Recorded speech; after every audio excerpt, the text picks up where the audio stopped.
Kenny here with Gardening Simplified. I'm out here in the workshop and I'm working on potting up some figs, but Vicky's out here and she's fixing to freeze dry some pears. So let's take a look at the process. And what she's doing is cutting these up, and these are some organic pears from Azure, but we got a couple of boxes. Of course, we give some to the kids. And the rest, to keep from losing them for spoilage, we're going to freeze dry them because we can only eat so many. And it's always a thing when you get pears, they get bruised in transportation. And these bruises, when you first get them, you don't notice them so much, but then they start to appear, and you can see all those spots, which she'll cut those off, because if we leave them, of course, the whole pear is going to spoil. But what she's doing, she's cutting them up and she's putting them in this bowl. And what this bowl is some water with some lemon juice in it. And the lemon juice, some people might use fruit fresh. We tend to go to a little more natural way, and because we don't want like synthetic vitamin C and stuff like that.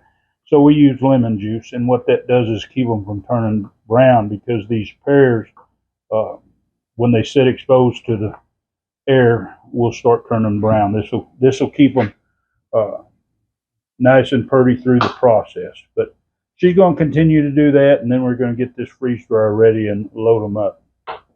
We got them all cut up. We got them in our trays in here. They are kind of stacked up.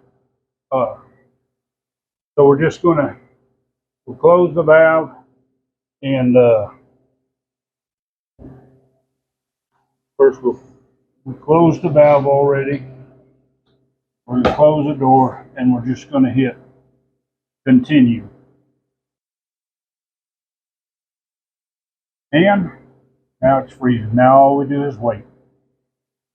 All right, they've all dried up. Now they did turn a little bit brown, just a little bit, but that didn't affect the flavor. It doesn't. We're taking the trays out. Of course, they kind of stick together a little bit with the sugars that's in there, but we just kind of break them apart somewhat, and we're going to put them in. Today we're going to put them in half-gallon Mylar bags.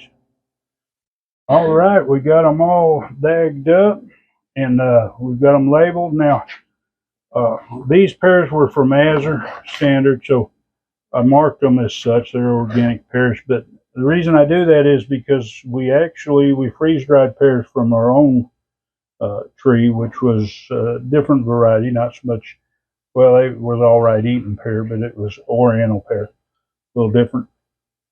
But anyway, we used half-gallon bags, and we put in 300 cc oxygen absorbers in them. And now these pears, a lot of people talk about the time. Now we dried these. The process took 70 hours. Now some of you might say that's long. That's almost 3 days. But the thing about it is, all of you that's out there that you're preserving food, you're freeze drying, and you're asking how long did it take because it took, it's been this long and that. The time varies depending on what you have in there, how much moisture it's got, and how heavy you load the trays. Now these trays were loaded pretty heavy. As you can see, we have quite a few half-gallon bags of pears, and so expect it to take a longer time. The process, if I do an extra 10-hour dry time, especially on certain things when we load them heavy, and that's to make sure that they're dry, because it doesn't make any sense to try to preserve your food if it's not going to be where it stays shelf stable for a long period of time. We might eat these pears in a few years, or we might eat some more fresh ones, and these might be on the shelf for a while. These are for those times when we don't have enough of ours off of our trees and such as that. And that's the important thing about freeze drying. You want your food to last for 15 to 30 years, because then you don't have to go back and do it again. If you have a big crop of something, maybe you have access to a lot of fresh fruit or something at a good price, then you can freeze dry it at one time, and then you can have that on the shelf for when you need it. Now, these pears taste delicious. They were delicious and juicy when they were when we were eating them fresh, but we just bought a lot of them. And now they're not juicy because they're dried, but the flavor is just as good as whenever we were eating them fresh. But anyway, don't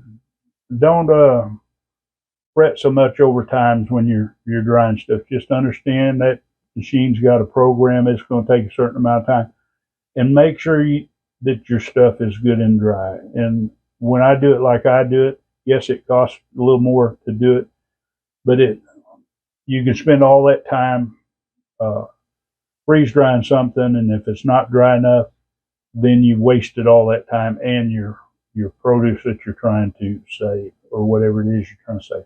But anyway, thanks for watching this, and of course, if you want to see more videos on growing your own food or preserving it, different methods like freeze drying, well, just hit that subscribe, hit the bell, and select all. And if you like this, well, for sure, give it a big thumbs up and share it.